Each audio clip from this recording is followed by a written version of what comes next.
শেষ দিনে উৎসব মুখর পরিবেশে আগারগাঁওয়ের নির্বাচন কমিশনের ইটিআই ভবনে আঞ্চলিক নির্বাচন কর্মকর্তার কার্যালয়ে মনোনয়নপত্র জমা দিয়েছেন প্রার্থীরা। সেখানে আছেন সহকর্মী নূপুর মাহমুদ, সরাসরি যুক্ত হব তার সাথে। নূপুর, এ পর্যন্ত কতজন মনোনয়নপত্র জমা দিয়েছেন, কি বলছেন প্রার্থীরা, এ নিয়ে বিস্তারিত জানাবেন। কৌরি, আপনি কিন্তু ঠিকই বলেছেন, আজকে কিন্তু একেবারে উৎসব মুখরভাবেই মনোনয়নপত্র শেষ দিনে এসে দাখিল করছেন প্রার্থীরা, এবং তারা কিন্তু বলছেন তারা একটি সুষ্ঠু ভোটের প্রত্যাশা করছেন এবং সেই সাথে লেভেল প্লেইং ফিল্ড নিশ্চিত করার যে বিষয়টি আছে সেটি কিন্তু প্রত্যাশা করছেন নির্বাচন কমিশনের কাছ থেকে।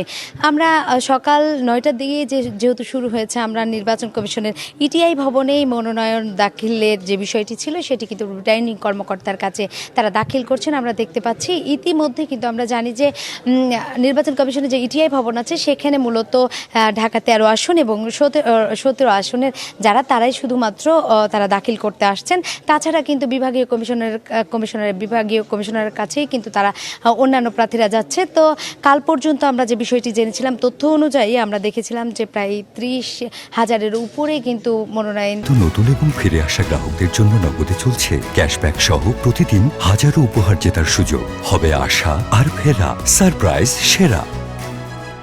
দাখিল করেছিলেন, কিন্তু আজকে আমরা দেখেছি নির্বাচন কমিশনের ইটিআই ভবনে যারা আসছেন তারা কিন্তু এখন পর্যন্ত 9টি, কিন্তু এখন পর্যন্ত আমরা জানি না যে আসলে টাইম বাড়াবে কিনা। এখন যদি ঘড়ির কাঁটায় বলি প্রায় 5টা বেজে গেছে। আমরা জানি, আমাদের জানা মতে এখন পর্যন্ত 5টার দিকে কিন্তু শেষ হয়ে যাওয়ার কথা ছিল, কিন্তু এখন পর্যন্ত মনোনয়ন দাখিল কাজ চলছে, সেটি কিন্তু আমরা দেখতে পাচ্ছি। আসলে টাইম বাড়াবে কিনা সেটি এখন পর্যন্ত বলা যাচ্ছে না। নির্বাচন কমিশনের পক্ষ থেকে যতক্ষণ না ব্রিফ করে জানাবে সচিব বা নির্বাচন কমিশনের কোনো ঊর্ধ্বতন ব্যক্তি, ততক্ষণ আমরা কিন্তু আসলে বলতে পারবো না। আসলে যদি আরেকটু বিষয় বলি, জামায়াতের যে নেতারা আসছেন তারা কিন্তু বারবার বলছেন যে জামায়াত যেহেতু জোটবদ্ধ হতে যাচ্ছে এবং 10টির সাথে একটি যুক্ত করে তারা 11 জোট দলীয়ভাবে ভোটে যাচ্ছে, সেখানে কিন্তু একটি বিষয় বারবার উল্লেখ করে বলেছেন আজকে, যে তারা কোনোভাবেই যারা জোটে আসছেন তারা কিন্তু স্ব প্রতীকেই কিন্তু তারা নির্বাচন করতে পারবেন।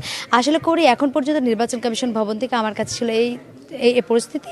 পরবর্তীতে আপনার সাথে যুক্ত হয়ে আবারও জানাতে পারবো যে আসলে সময় বাড়ছে কি না মনোনয়নপত্র দাখিলের। কৌরি, ফিরে যাচ্ছে।